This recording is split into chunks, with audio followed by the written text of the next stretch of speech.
All right. So I appreciate, by the way, all the ideas that people sent in. So I think I'm going to talk about a topic that was suggested, which is Mashiach ben Yosef and Mashiach ben David. Now, it was also suggested to talk about Rosh Hashanah. But the truth is, as we'll see, this topic of Mashiach ben Yosef and Mashiach ben David does connect with Rosh Hashanah and Yom Kippur and the time that we're in right now. Anyway, so we'll see over the next few weeks how it'll connect to Yom Noraim. Now, what is the concept of Mashiach ben Yosef and Mashiach ben David? It's a very mysterious topic. Not a lot is talked about in Chazal. That's what this is. But we do have certain little snippets. In Chazal, we do find a reference in the Gemara Sanhedrin in a few places, and it's a little bit talked about more at length in a few midrashim. That there is a concept that, as we all know, we want Mashiach to come. Mashiach, we believe, in the Rambam Pasins, is a descendant of David HaMelech, David, a real person, a living human being, born of normal, healthy parents, Jewish parents, obviously, a descendant of the family of David, and that's Mashiach.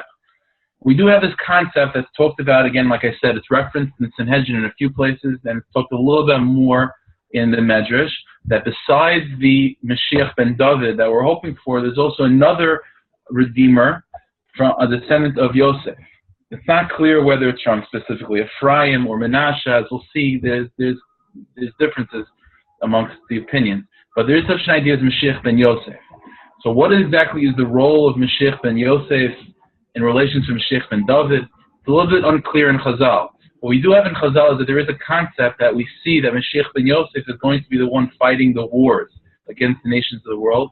You know the famous war of Gog and Magog, and so there are midrashim that seem to indicate that Mashiach ben Yosef will be the one fighting the wars.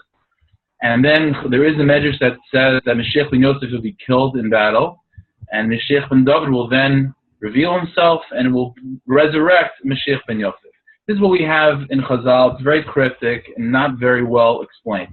Now, in the Sfarim HaKadoshim, we do find that it's also, by the way, it's interesting to know, even in the Sfarim, it's also not. This is not a topic that's talked about a great deal. There was one school that talked about this a lot, which was the school of the Ramchal. Rosh Hashanah wrote a lot about this concept of Mashiach ben Yosef and Mashiach ben David. The Gra, who is an extension really of the school of the Ramchal, talked about this a lot as well. And within the world of Chassidus, there was one great Hasidic master that wrote about this also somewhat extensively, and that is Rav Tzadok HaKohen. So what we're going to talk about for the next few weeks, hopefully, we'll try to give a little bit of a picture of what this whole concept of Mashiach ben Yosef in relation to Mashiach ben David is about, and how it affects us personally in our Avodas Hashem. It's an interesting thing. Someone pointed out that every single Jew, regardless of what specific shevet a person comes from biologically, whether you're from Yisachar, Zvulun, Dan, whatever, Reuven, Shimon, or Levi, every single Jew on some level is called from Shevet Yehuda. We're called Yehudin, a Yehudi, a Jew. That comes from the word Yehuda. On the other hand, we're also all called from Shevet Yosef. The Pasuk says that the entire Jewish people are called She'eris Yosef, the remnants of Yosef HaTzadik. So on some level, these two figureheads that sort of are the leaders of coming from Shevet Yehuda, which is Mashiach ben David, and the leader of Shevet Yosef, which is Mashiach ben Yosef, on some level, that's what all the Sfarim say, on some level, every Jew contains within him a spark of these two personalities, of these two powers, these two redeemers of Mashiach ben Yosef and Mashiach ben David. And we'll see, hopefully, in the next coming weeks, what that means practically in Avodas Hashem and how it relates to the time period that we're in. So to explain a little bit of a little basic background of what's taking place over here, we have to go back, as sort of like an introduction to this whole topic, we have to go back to the beginning.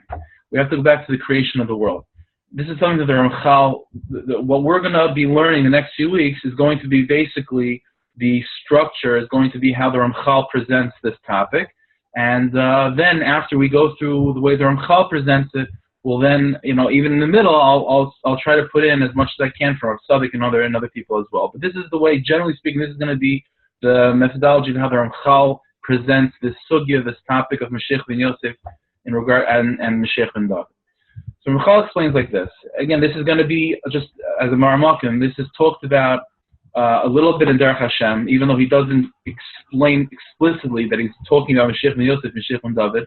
It is in Derech Hashem, in the beginning of Derech Hashem.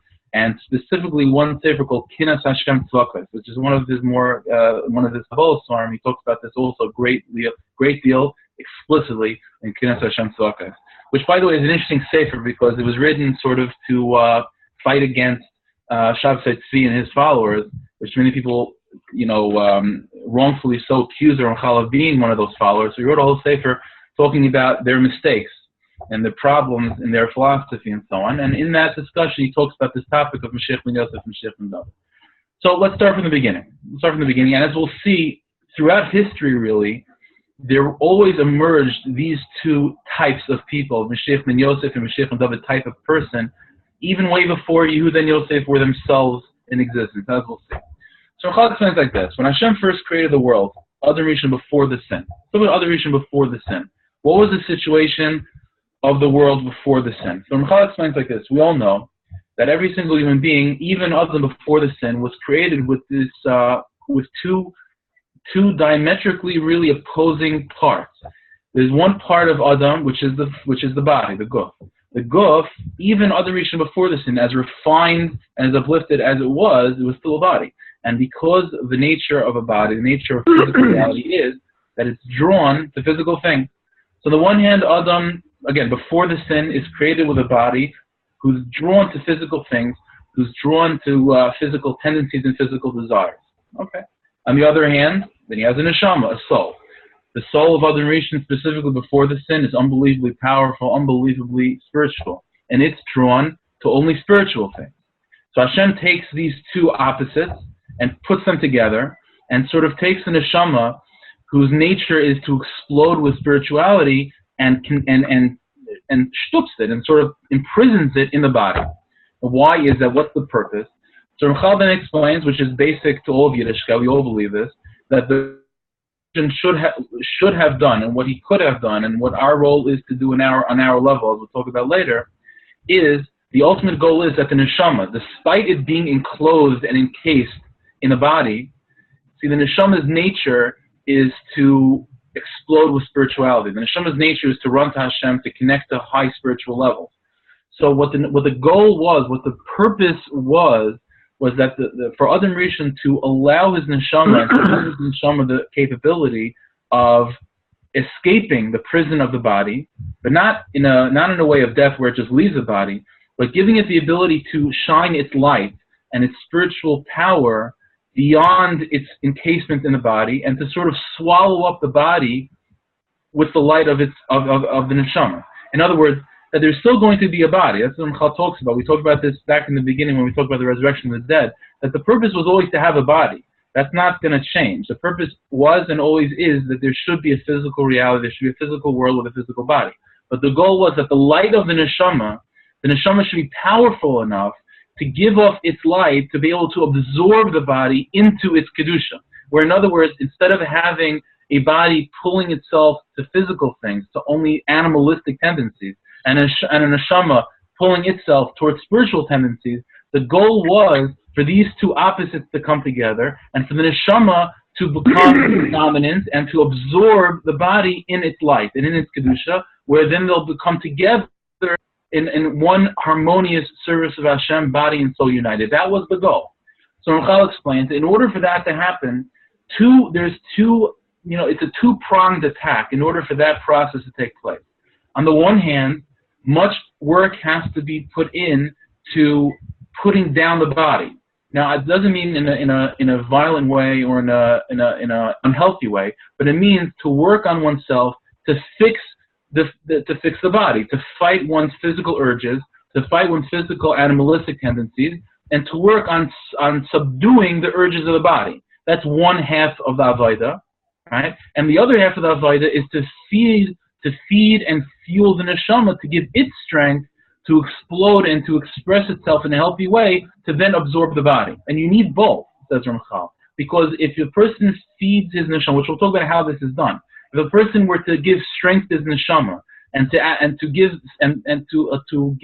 sort of exercise the muscles of the neshama for it to give up its light, but the body on the other hand is not being worked on to be suppressed and to be refined and to be sort of becoming number two and supposed not as dominant as it naturally is, the person doesn't work on that half, then then the soul is not going to be able to swallow up the body. And the opposite is also true. Even though subduing and controlling the physical urges of the body, if he's not feeding and fueling his neshama and giving it the strength that it needs, then it's also not going to have the strength to explode out and swallow up and uplift the body. You need both things, says Ramchal.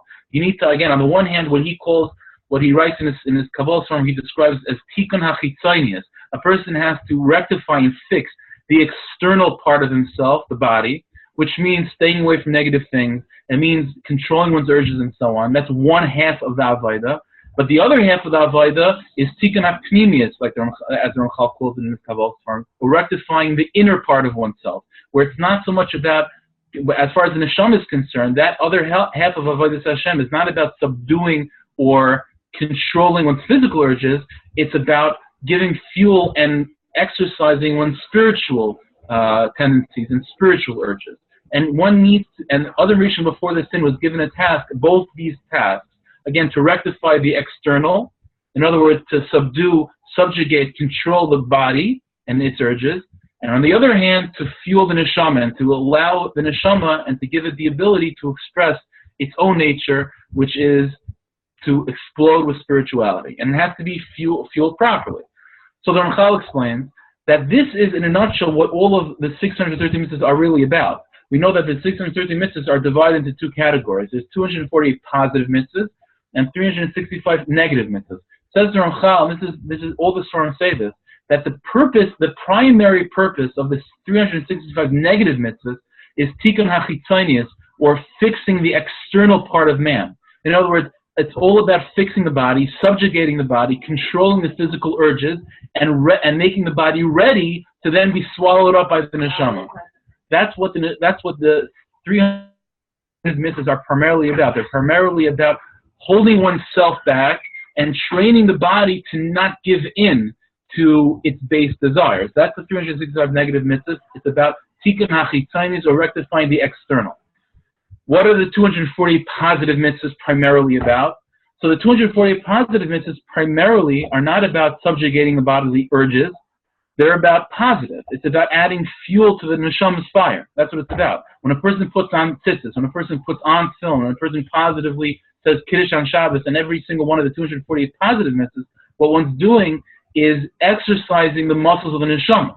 It's not about subduing the body. It's about strengthening the light of the neshama. And says the Ramchal, that's what all of Torah is about. And the Ramchal explains that Adon Rishon, even before the sin, was given this job. That's why the pasuk says that Adon Rishon, when he was put in the Garden of Eden, the pasuk says that Hashem put him there, la'avda u'lashamra, to work it, u'lashamra, and to guard the garden. And Chazal say that la'avda, to work the garden, meant that Hashem gave Adon Rishon the 248 positive mitzvahs, and l'shamra, to watch the garden, to protect it, meant he gave him 365 negative mitzvahs. So Adon Rishon, even before the sin, was given the 613. This is again on a certain level, maybe not on a very practical, physical level, but on the level that he was existing, he was given the 613 mitzvahs. And explains to Ramchal, that's the idea was that his avodah was to, again, on the one hand, subdue and to control and to fight against his physical urges of the body, and at the same time sort of lowering the body, and at the same time uplifting the light of the neshama. And when he would do that, if he were to do that properly, then the result would be the light of the neshama being able to explode outside of its encasement inside the body and swallow up the Adon Rishon physical body in holiness, and with that, the entire planet and the entire universe. This was hinted to. These, by the way, the Ramchal explains, are the two trees that we find in Gan Eden. We know in Gan Eden there were two, in the middle of the Gan, the pasuk says, in the middle of the garden there were two trees. There was the tree of life and the tree of knowledge of good and evil. Says Ramchal, these two trees represented or manifested these two ways of Avodas Hashem, these two paths of service of Hashem that were both necessary for Adon Rishon to accomplish. The tree of life, eating of the tree of life would mean fueling the neshama and uplifting the power of the neshama, allowing the neshama the ability to express itself fully and to explode outside of its encasement. Eating of the tree of knowledge of good and evil is all about the body. And therefore, Adon Rishon was commanded not to eat from the tree of knowledge of good and evil. In other words, what he was commanded for, what he was commanded as far as the body was concerned, was to control his urges and not to give in to every bodily desire. that by not eating from the tree of knowledge of good and evil, in other words, not eating from the tree of knowledge of good and evil sort of was the representation of all 365 negative mitzvahs, and to eat from the tree of life meant the 248 positive mitzvahs. So what other Rishon should have done, and this is what all the Gemara already says, and Chazal point this out as well as all the Mekubalim, that what other Rishon should have done was, as he was commanded, not to eat from the tree of knowledge of good and evil. By not eating from that tree, that would have subjugated the body. That would lower the power and the pull of the body. It would have finalized what's called the tikkun hachitzonius, the rectification of the external part of man. And then he would have then had permission to eat from the tree of life, which would have given fuel to the neshama and would have uplifted the power of the neshama. And if he were to do those two, it would have been an unbelievable shedach. His soul would have swallowed up the body in holiness. The whole world would be uplifted, and we wouldn't suffer the things that we've suffered from until that point. So that's what other Rishon should have done. The problem was he didn't. What did other Rishon do?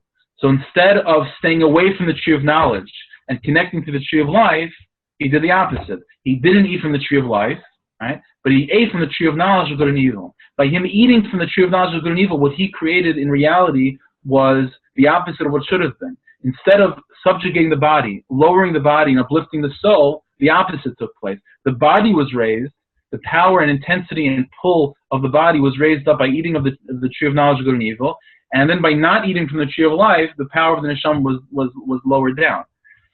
If other Rishon were to eat from the tree of life at that time, I'm not going to get into this right now, what would have happened? It would not have been productive. Like the Pasuk says that he was chased out of the garden because Hashem did not want him to eat from the tree of life at that point. So, in other words, because of his sin, everything was backwards. Instead of the soul, body being lowered and the soul uplifted, and the soul being given the strength to, instead of that, what happened was the body was uplifted and the pull of the body was greatly intensified. So now I'll explain a few more minutes just in this part of history, and then I don't know if we'll have time. Maybe the next coming weeks we'll then go on to talk about the next step in the sort of evolution of these two paths of Avodas Hashem. So Hashem said after the sin, there's going to be death. There's going to be death. So on a very simple level, we look at the death that was decreed upon Adam and all of humanity as just a punishment. But explains the Ramchal, it's not like that at all. The punishment of death itself was not a punishment like, Adam Rishon, you're a bad boy, and because of that I'm going to give you punishment of death.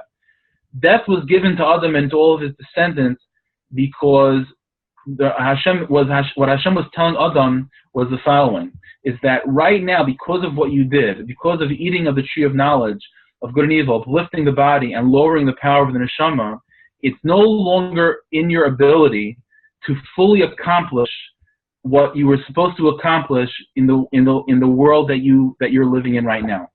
Because of what you did, it's impossible with the world that we have right now, with our physical bodies that we're using right now. It's impossible to lower the urges of the physical body to such a level and to uplift the power of the neshama to such a level where we could go back to the way it was, where the neshama should swallow the body. It's impossible. So what Hashem therefore said is that there's going to be death, and the soul and body are going to separate for a period of time, and each one on their own will be fixed. So explains the Ramchal, when a person passes away, so we know the soul goes to heaven, right? The soul goes to Shemayim, and the body decomposes down here. Says the Ramchal, what's taking place is that both halves of that person are being fixed and being brought back to their healthy state of Adam Rishon before the sin. In other words, the body, because Adam Rishon ate from the tree of knowledge of good and evil, so the urges of the body that we have right now are incredibly strong and difficult to manage. So what happens is when our body passes away and it disintegrates and it falls apart, what's happening is that the body that we have in its unelevated state, in its state where its urges are incredibly strong, that's being broken down, and that's being taken away. And what's going to happen is that the body, by the resurrection of the dead, will be reconstituted in a more refined way, in a way of Adam Rishon before the sin, where it'll still be a body, but its pull will be very, very much decreased.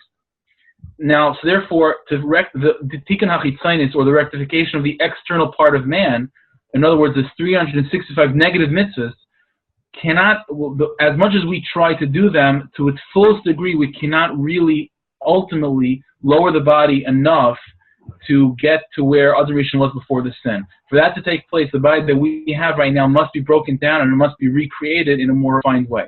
And that's that's how death fixes the external part of man, the body. At the same time, the neshama in Shemayim is also being fixed. Why does it need to be fixed? The Ramchal says very simple. If the neshama, because of Adam Rishon's sin, the neshama was never allowed to really fully express itself 100%. It was always trapped in the body. Every single one of us go through life like this, where our souls want to express itself, it wants to explode with spirituality, it wants to come out, but it's never really fully given the strength to do so. And at the same time, the body is always so dominant and pushing it down and not allowing the neshama to express itself. So therefore, it says the Ramchal, when a person passes away and the neshama goes to Shemayim, it's also going through a catharsis, a rectification as well. Because in Shemayim, where it's no longer held back by the body, it's fully able to exercise its muscle and it's fully able to express itself. So only then, when the body is being broken down and fixed, and the soul is in Shemayim expressing itself, exercising its abilities, and remembering what it's capable of, only then, after the resurrection of the dead, will those two come back together, a new body in a more refined way. The soul, after being exercised and it being revealed to itself all of its inner strength, when they come together after the resurrection of the dead, now they'll be in a state of Adam Rishon before the sin, where the soul is very powerful and the body is very subdued, and the soul will then be able to do what it was always supposed to do, which was to swallow up the body with holiness and uplift the whole world in Kedusha. That's the process, that's the historical process of body and soul in the writings of the Ramchal. Where in other words, Adam Rishon before the sin was given this choice to lower the body, uplift the soul, or vice versa, and he chose vice versa. And therefore, because of that, as a result of that, Hashem said, we have to go through this process through death. And death and the breakdown of the body and the rebuilding of the body fixes the body, and it recreates the body in a way where it's more subdued. And the whole period of time of death, where the soul is in Shemayim, free to do what it naturally does, is building up its strength and its natural tendencies of explosive spiritual energy. And then when they come back together after the resurrection of the dead, they will accomplish what they were supposed to accomplish with Adam Rishon before the sin. That's how the Ramchal puts in that perspective. That's as far as Adam Rishon was concerned, and that was what he was supposed to do, and that he made the mistake, and the result of that was death, which itself will eventually fix the mistake of Adam Rishon before the sin. Maybe we'll stop with this right now, and the next time we'll continue on with Cain and Hevel and so on. We'll see how these two aspects of service of Hashem, of number one, fighting against the physical tendencies of the body, and number two, uplifting and strengthening the natural tendencies of the neshama, we'll see how these two parts of Avodas Hashem, which are both necessary, have sort of evolved throughout history and have become sort of and certain people throughout history have become sort of the poster child for one of these two paths, as we'll see. But again, as of right now, Adam Rishon was given both of these tasks, and they manifested itself by the Eitz Hadas and the Eitz HaChaim, and by making the mistake that he made, ultimately both these tasks will be completely rectified through the process of death, the rebuilding of the body and the exercise of the neshama while it's in Shemayim not being held back by a body. Okay, so we'll open to questions. I know there was a question written down before. I didn't have a chance to read it though. One question that was written, Yossi, which is, why is the tree of knowledge good and evil physical? Isn't it good spiritual? Isn't good spiritual? You were breaking up a little bit. It's hard for me. You're asking why is the tree of knowledge of good and evil in the story of Adam Rishon physical, and if so, why? Is that what you're asking? I think that's the question. Yes. Yeah. Things like this. Every single part of Chumash, when we talk about Adam Rishon before the sin, that whole episode with the snake and all that, it was all 100% physical. It was on Earth. It was on planet Earth, someplace on planet Earth. There was a physical tree called the tree of knowledge of good and evil, a physical tree called the Eitz HaChaim. There was a physical snake called the Nachash, and this conversation did take place. The only thing that's necessary to understand is that despite the fact that it took place on planet Earth in a very, very real physical way, but it's important to know that the whole planet and all of physical reality was much more refined than it is today. So in other words, our perception of physical life is very different than other regions' perceptions of physical life. I'll give you an example. A malach has a body. A malach has a soul, and a malach has a body. But because from our perspective, we're so more physical, we're so far coarser than a malach. If we were to see a malach, we wouldn't be able to differentiate between the soul and the body of a malach. But the malach who's on his level feels very much so the same way we do, that there's a body, and his soul is something that he himself can't really fully grasp, just like we don't fully grasp our soul. So physicality is relative. Physicality is relative. The only thing that's 100% not physical is Hashem. Outside of Hashem, physicality and spirituality is all relative.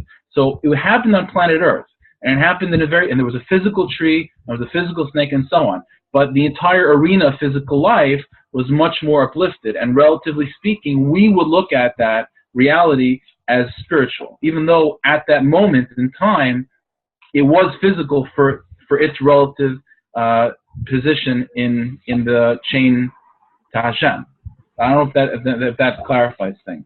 But it's all important to remember, everything we're reading, it's all physical. It's just the physical reality, relatively speaking, to where we are, we would look at that as spiritual, but to where it was 100% physical.